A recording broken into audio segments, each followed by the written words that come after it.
Je pense qu'on a créé ce compte vraiment, c'est pour dire que, en fait, au bout d'un moment, il faut arrêter. On peut être lesbienne, musulmane, sénégalaise, noire, c'est possible. Bonjour, moi je m'appelle Fanta, je suis sénégalaise. Salut, je m'appelle Émilie, je suis haïtienne et suisse.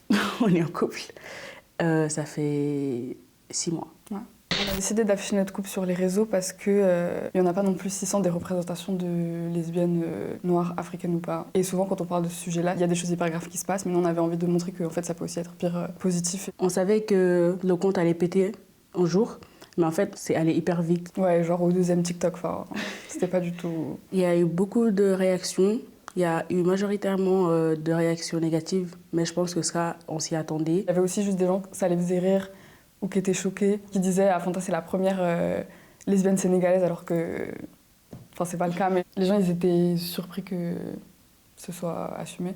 Il y a beaucoup de personnes lesbiennes noires dans le monde, enfin ici en Afrique, partout. Personne ne se montre parce qu'on sait ce qu'il y a derrière. On a clairement aussi des menaces de « on va vous brûler, quand vous venez au Sénégal, on va vous violer, on va vous mettre enceinte ». Mais après, je pense qu'Émilie et moi, on a quand même eu des discussions plusieurs fois hyper claires sur ce qu'on voulait faire transmettre. On a aussi reçu des messages de gens qui étaient en mode bah en fait ça fait trop du bien parce que moi je vais au Sénégal et ça fait trop du bien de voir ça, une Sénégalaise qui s'assume, machin et tout. Enfin on essaie de se focus sur ça parce que je pense que c'est pour ça qu'on le fait. La communauté qui a plus pris parole et qui continue à prendre parole jusqu'à maintenant, bah, c'est les Sénégalais et les Sénégalaises qui n'acceptent pas. En fait, au Sénégal, il y a énormément de personnes LGBT.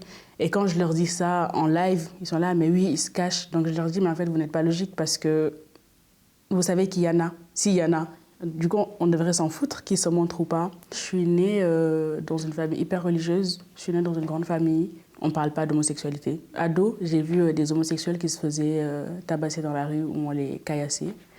Mais j'ai jamais vu de représentation de personnes du même sexe qui ont une relation. Donc on n'en parle pas et puis au Sénégal c'est très compliqué. La famille n'est pas au courant juste parce qu'on a lancé ce compte TikTok. J'ai un grand tatouage sur ma cuisse qui dit Africain lesbienne existe. Donc voilà. Et il y a même des gens en fait dans ma famille qui m'ont vu grandir, qui l'ont toujours su. Donc pour moi c'était juste une évidence. C'est depuis que je vis en Europe que j'ai pu expérimenter ça, même si j'ai eu pas mal d'expériences au Sénégal aussi. Mais le fait de déconstruire l'homophobie internée, le fait aussi de pouvoir juste être bien avec le fait que je suis une femme noire, lesbienne, musulmane, et c'est possible. Quand je l'ai dit à ma mère, il n'y a jamais eu aucun problème. Enfin, Fanta a pu rencontrer ma famille sans souci. Moi, j'ai dû bloquer beaucoup de gens de ma famille parce que je ne pouvais pas, parce que je recevais des audios qui étaient juste pas possibles. Des gens me disaient fallait même que tu meurs, que c'est mieux que tu sois en vie. Enfin, c'était hyper trash. Ça, c'était, je pense, les 3 premiers jours où ça a pété au Sénégal. Au début, mes parents, c'était compliqué.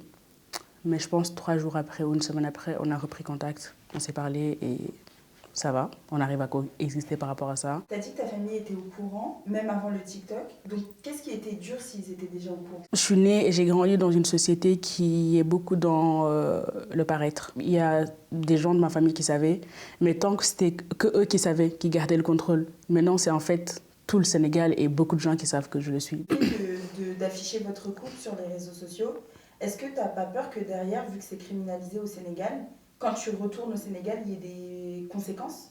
Oui, j'en ai peur quelque part, mais moi je sais pourquoi je le fais. Mon but final, c'est quand même rentrer au Sénégal ou en Afrique de l'Ouest et créer une association LGBT parce qu'en fait, vu qu'il y a quand même des personnes LGBT en Afrique de l'Ouest qui ne peuvent pas vivre leur sexualité dans leur pays, en fait, ils sont juste pressés de finir leurs études et de quitter le pays. L'Afrique de l'Ouest est en train de perdre beaucoup de sa jeunesse et beaucoup de sa richesse et de ses connaissances juste parce qu'en fait, les jeunes ne peuvent pas être eux-mêmes dans leur pays. Moi, je sais que ça, c'est mon combat de vie. Quelque part, j'ai peur, mais je sais que c'est ce que je veux.